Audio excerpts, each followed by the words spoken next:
करते हैं आपकी वर्कशीट नंबर 20। तो पहले आप लोग इसे अच्छे से लेबल कर लेंगे, डेट डाल देंगे, सब्जेक्ट, क्लास, अपना नाम, अपने टीचर का नाम आप लोग लिख लेंगे। आज हम लोग क्या पढ़ने वाले हैं, वायु के बारे में पढ़ने वाले हैं, ठीक है। इसके अलावा खाली आंसर वाली वर्कशीट मैंने अपलोड कर दी है, अगर आप लोग चाहे तो वो भी देख सकते हो। और अगर आपको पूरे एक्सप्लेनेशन के साथ चाहिए ताकि आप एग्जाम्स की तैयारी भी कर सकें, तो उसके लिए आप लोग हमारी ये वाली वीडियो देख सकते हैं। तो चलिए पढ़ते हैं।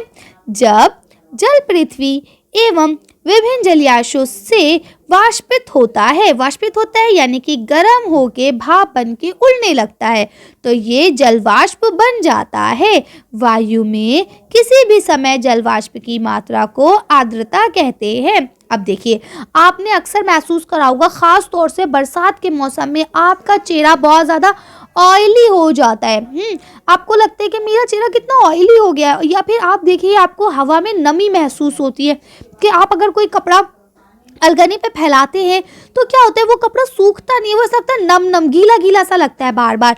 तो ये क्या होता है, ये होता है हवा में आर्द्रता, हवा में पानी की मात्रा, जिसको हम लोग क्या बोलते हैं, मॉइस्चर, है ना। वही आपका क्या कहलाता है, आर्द्रता। ठीक, अब क्या लिखा है, जब वायु में जल वाष्प की मात्रा अत्यधिक होती है यानी बहुत ज़्यादा बढ़ जाती है, तो उसे हम आर्द्र दिन कहते हैं। यानी कि हम क्या कहते हैं कि आज बहुत ज़्यादा आर्द्रता बढ़ी हुई है, यानी ये आज का दिन जो है वो आर्द्र दिन है, यानी वायु में आर्द्रता बहुत ज़्यादा है।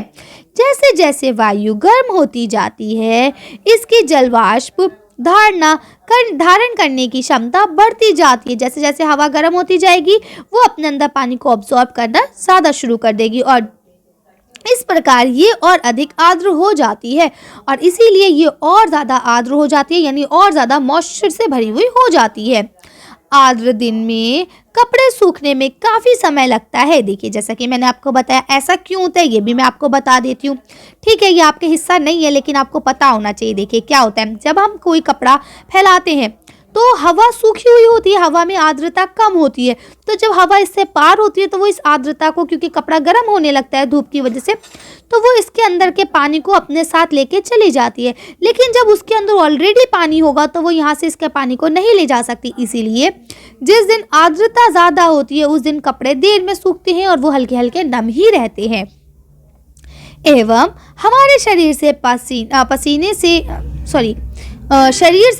आसानी से नहीं सूखता और हमें असहज महसूस करते हैं। यानी कि जैसा कि अभी मैंने आपको बताया कि आपका चेहरा बहुत ज़्यादा ऑयली सा फील होगा, आपको ऐसा लगेगा जैसे पता नहीं कितना ढेर सारा, मतलब हमारे चेहरे पे कुछ चिपचिपी चीज़ लगा दी गई हो, है ना।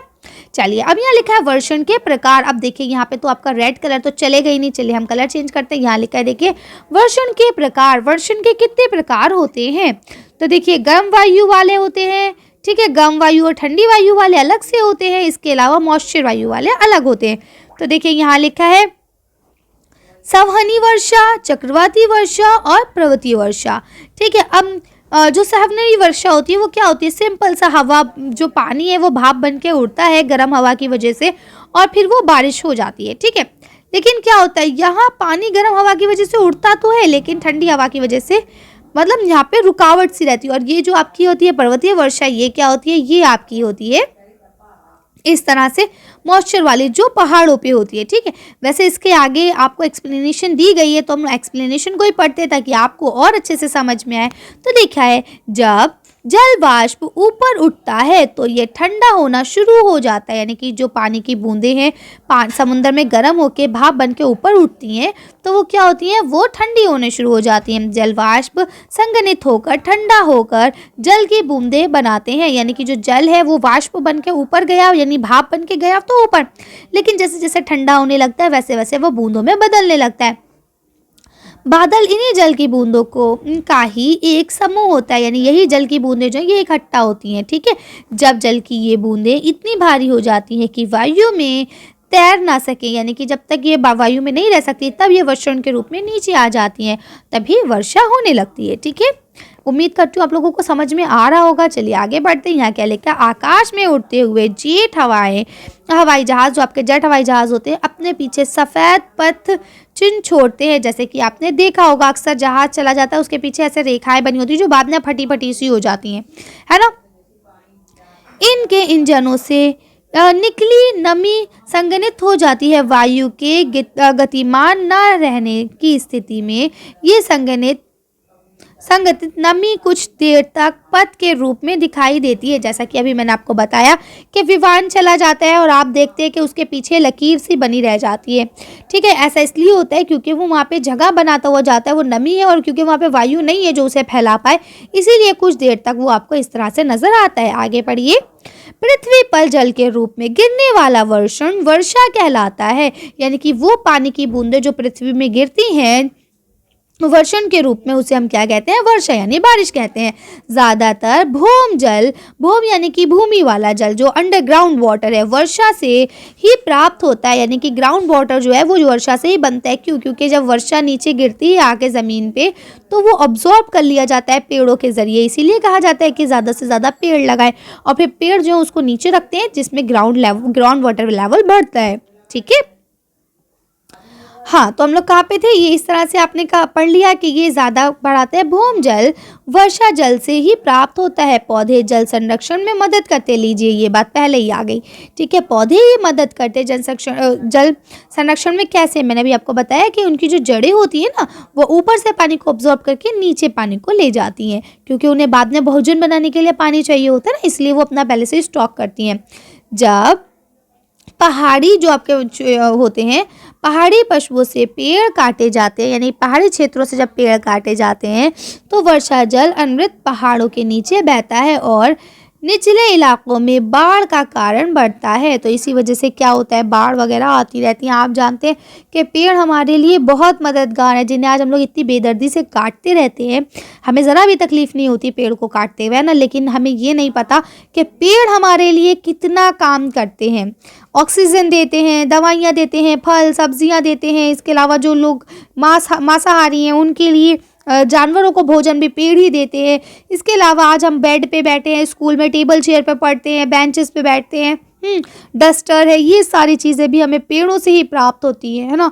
इसके साथ साथ सबसे बड़ी चीज़ ये है कि जो आपदा वगैरह आती है, जो मिट्टी उपजाऊपन ख़त्म होता है, इन सब चीज़ों को रोकने का काम भी पेड़ करते हैं और हम उन्हीं पेड़ों को काटते रहते हैं।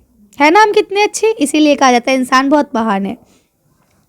आगे पढ़ते हैं तो ये इलाके में बाढ़ आ जाती है। क्यों? क्योंकि पेड़ कट जाते हैं। अब आगे पढ़ते हैं, यहाँ क्या लिखा है देखिए। पौधों तथा जीव जंतुओं के जीवित रहने के लिए वर्षा बहुत महत्वपूर्ण है। यानी कि हम लोग अगर जीवित रहना चाहते हैं तो उसके लिए वर्षा बहुत ज़रूरी है, और ख़ास तौर से पौधों के लिए तो बहुत ज़्यादा, क्योंकि पौधों में आप कितना भी पानी लगा लें लेकिन जो वर्षा का जल होता है वो उनके लिए एक अलग ही होता है, इसलिए वर्षा का होना भी बहुत ज़रूरी है।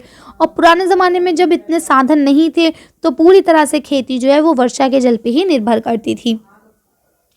इससे धरातल को ताज़ा जल प्रदान होता है, यानी कि इससे आपको फ्रेश वाटर मिलता है। आजकल फ्रेश वाटर नहीं मिलता है। क्यों? क्योंकि हम उसमें भी बहुत महान हैं।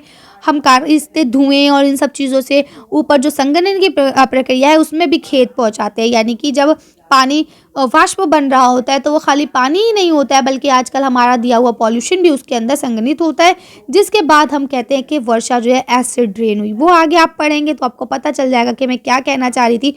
फिलहाल जो यहाँ लिखा है उसको ही ख़त्म करते हैं जल्दी जल्दी, वीडियो बहुत बड़ी हो जाती है वरना।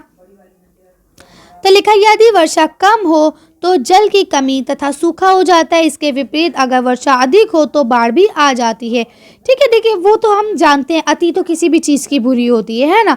आपको चॉकलेट खाना पसंद है, एक लेवल तक खाएंगे, वो चॉकलेट आपको फ़ायदा करेगी, लेकिन अगर आप ज़्यादा खा लेंगे तो क्या होगा? आप बीमार पड़ जाएंगे, है ना। अति तो हर चीज़ की बुरी है। ठीक, चलिए आगे पढ़ते हैं। देखिए यहाँ क्या लिखा है। क्या आप जानते हैं वर्षण के दूसरे रूप हिम, सहिम और वशिष्ठ तथा ओला भी हैं। ये तो हम सब जानते हैं कि जो देखिए क्या होता है, जब वो बादल है ना वो संघनित होते हैं, उसमें वर्षा की बूंदें बन जाती हैं, तो वो पिघल के जब वो मतलब उनका वेट ज़्यादा हो जाता है, वो पिघल के जब गिरती है तो वो आपकी बूंदों के रूप में यानी पानी के रूप में गिरती हैं। और जब वो जम जाती हैं, जब वो ठोस हो जाती हैं और तब वो गिरती हैं तो वो आपके ओले, अगर पानी के साथ गिर रही है तो वो ओलों के रूप में गिरेंगी, अगर वो पानी के साथ नहीं गिर रही है तो वो आपके स्नोफॉल के रूप में गिरेंगी। ठीक है, अब देखिए यहाँ लिखा है निम्नलिखित प्रश्नों के उत्तर दीजिए। पहला प्रश्न लिखा है वर्षा के प्रकारों का वर्णन कीजिए। तो वर्षा के कितने प्रकार होते हैं उनका वर्णन करना है, तो चलिए इसका आंसर देखते हैं कि 3 प्रकार की वर्षा कौन कौन सी है। एक है सौहानी वर्षा, एक है चक्रवाती वर्षा और तीसरी है पर्वतीय वर्षा। ये भी हमने ऊपर पढ़ी थी कि कौन कौन सी कैसी होती है। चलिए तो अगला क्वेश्चन पढ़ते हैं। अब यहाँ आपका सेकंड क्वेश्चन दिया गया है, वर्षा के दिनों में गीले कपड़ों को सूखने में अधिक समय क्यों लगता है? तो चलिए इसका आंसर देखते हैं। वर्षा के दिनों में गीले कपड़ों को सूखने में अधिक समय इसलिए लगता है क्योंकि हवा में आर्द्रता ज़्यादा होती है, यानी हवा में खुद पानी होता है, यानी हवा में पानी की मात्रा ज़्यादा होती है, जिसके कारण जो कपड़ों के अंदर पानी है वो हवा के साथ ऑब्जॉर्ब नहीं हो पाता है। ठीक है, आप आंसर सिर्फ यहीं तक लिखेंगे, आंसर यही पूरा है आपका, तो आप लोग इसे कर लेंगे। चलिए अगला क्वेश्चन पढ़ते हैं। आपका तीसरा क्वेश्चन लिखा है, आपके अनुसार दिल्ली में किस माह में वर्षा सबसे अधिक होती है? तो चलिए इसका आंसर देखते हैं। आप इसका आंसर यहाँ से लिखेंगे, दिल्ली में सबसे ज़्यादा वर्षा जुलाई के महीने में होती है। वैसे अगस्त जो आपका अगस्त का महीना होता है उसमें भी होती है, लेकिन सबसे ज़्यादा जो होती है वो जुलाई में ही होती है, तो आप इस तरह से लिख सकते हैं। चलिए अगला क्वेश्चन पढ़ते हैं। अब आपका यहाँ चौथा क्वेश्चन लिखा है कि वर्षा के दिनों में आपके द्वारा अनुभव की गई किसी महत्वपूर्ण घटना का वर्णन कीजिए, यानी कि जब वर्षा के दिन होते हैं तो आपने कौन सी घटना को अनुभव किया है उसके बारे में आपको लिखना। चलिए इसका आंसर देखते हैं। यहाँ से लिखेंगे कि वर्षा के दिनों में गीले कपड़ों को सूखने में अधिक समय लगता है और हर जगह पानी ही पानी होता है। ठीक है, तो हमने यही चीज़ नोटिस करी, हमने लिख दिया। अब आपने जो नोटिस करा हो आप भी लिख सकते हैं। चलिए तो आज की वर्कशीट को हम लोग यही खत्म करते हैं। आज की वीडियो में बस इतना ही। अगर आपको हमारी वीडियो पसंद आई हो तो प्लीज़ इसे लाइक और शेयर करें। अभी तक आपने हमारे चैनल को सब्सक्राइब नहीं करा है तो प्लीज़ हमारे चैनल को सब्सक्राइब करें। Thank you for watching.